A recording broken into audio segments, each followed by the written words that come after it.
Assalamualaikum, perkenalkan nama saya Lela Fakrah dengan NIM 2202-10017. Saya berasal dari Prodi Administrasi Publik, Fakultas Ilmu Sosial dan Ilmu Politik, Universitas Malikusala. Tak lupa pula saya ucapkan terima kasih kepada Ibu Risna Dewi, Esos MSD, selaku dosen pengampu mata kuliah Azas-Azas Manajemen. Adapun materi saya pada hari ini yaitu pengambilan keputusan. Pertama, kita harus mengetahui apa itu pengertian pengambilan keputusan. Nah, pengertian pengambilan keputusan ataupun decision making adalah melakukan penilaian dan menjatuhkan pilihan. Keputusan ini diambil setelah melalui beberapa perhitungan dan pertimbangan alternatif. Nah, selanjutnya, secara umum, pengertian pengambilan keputusan telah dikemukakan oleh banyak sekali ahli. Di antaranya adalah G.R. Terry. Nah, ia mengemukakan bahwa pengambilan keputusan adalah sebagai pemilihan yang didasarkan kriteria tertentu atas dua atau lebih alternatif yang mungkin.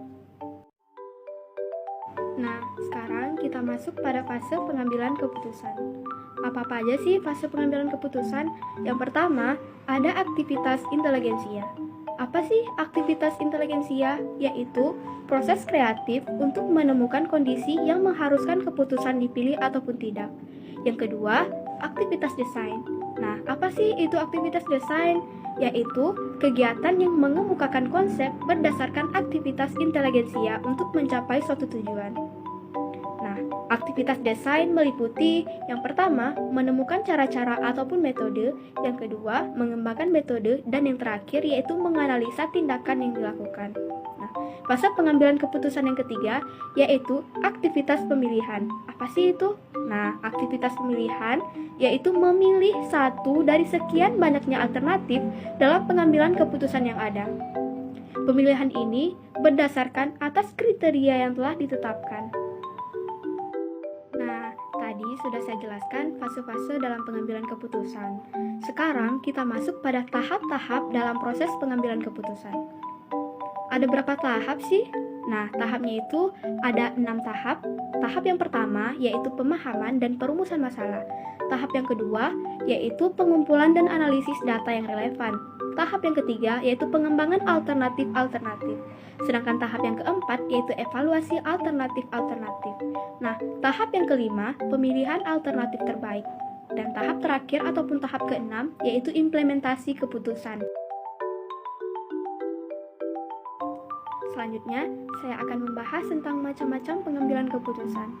Yang pertama, yaitu ada keputusan auto-generate, yaitu keputusan ini diambil dengan cepat dan kurang mempertimbangkan data, informasi fakta, dan lapangan keputusannya. Yang kedua, yaitu keputusan induced, yaitu keputusan ini diambil berdasarkan scientific management ataupun manajemen ilmiah, sehingga keputusan itu logis, ideal, rasional untuk dilaksanakan dan resikonya relatif kecil. Nah, proses pengambilan keputusan ini lebih lambat. Selanjutnya, saya akan membahas tentang basis pengambilan keputusan. Yang pertama, yaitu keyakinan manajer ataupun decision maker dalam pengambilan keputusan ataupun decision making, yang didasarkan atas keyakinan bahwa keputusan ataupun decision inilah yang terbaik setelah diperhitungkan dan dianalisis faktor-faktor internal dan eksternal serta dampak positif dan negatif dari keputusan tersebut. Yang kedua, yaitu intuisi manajer dalam pengambilan keputusan, didasarkan atas suasana hati ataupun intuisinya bersifat ilham dan perasaan-perasaan ataupun good feelingnya, sasaran-sasaran, pengaruh, preferensi-preferensi, dan psikologis individu. Pengambilan keputusan memegang peranan penting. Yang ketiga, fakta-fakta pengambilan keputusan.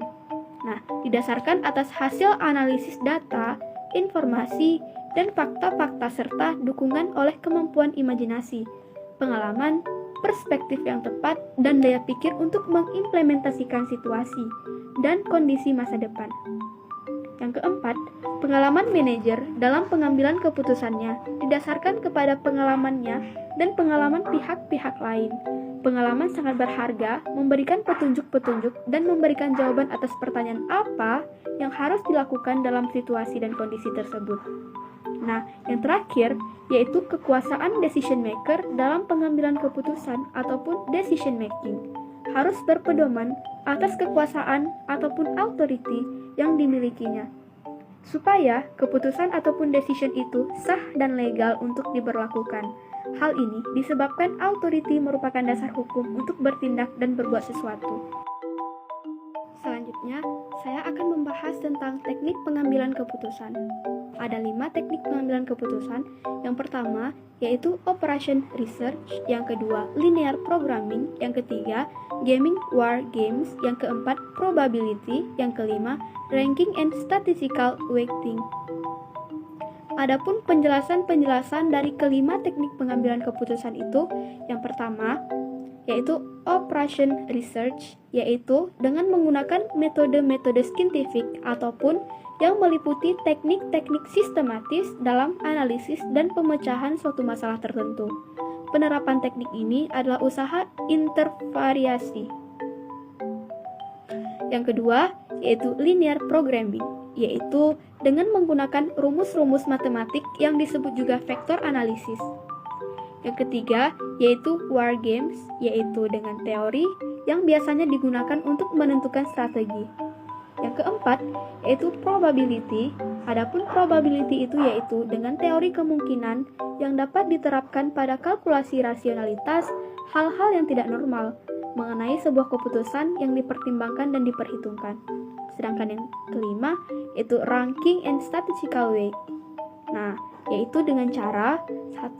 Melokasikan berbagai faktor yang akan mempengaruhi keputusan terakhir. Yang kedua, menimbang faktor-faktor yang dapat dibandingkan dan yang tercakup di dalam setiap alternatif. Nah, jadi tadi saya sudah memaparkan tentang pengertian pengambilan keputusan, fase pengambilan keputusan, macam-macam pengambilan keputusan, hingga teknik pengambilan keputusan. Nah, sekarang saya akan menyimpulkan hasil materi saya yang berjudul pengambilan keputusan. Yaitu kesimpulannya, pengambilan keputusan merupakan aktivitas yang sangat menentukan dalam suatu organisasi. Pengambilan keputusan merupakan esensi ataupun inti dari kepemimpinan seseorang pemimpin. Disebut pemimpin apabila dapat dan mampu mengambil keputusan. Keputusan merupakan hasil akhir yang dihasilkan dari proses diskusi secara matang oleh pemimpin dengan bawahannya ataupun koleganya. Setiap keputusan yang baik, maka akan memberi dampak yang baik pula ke depannya.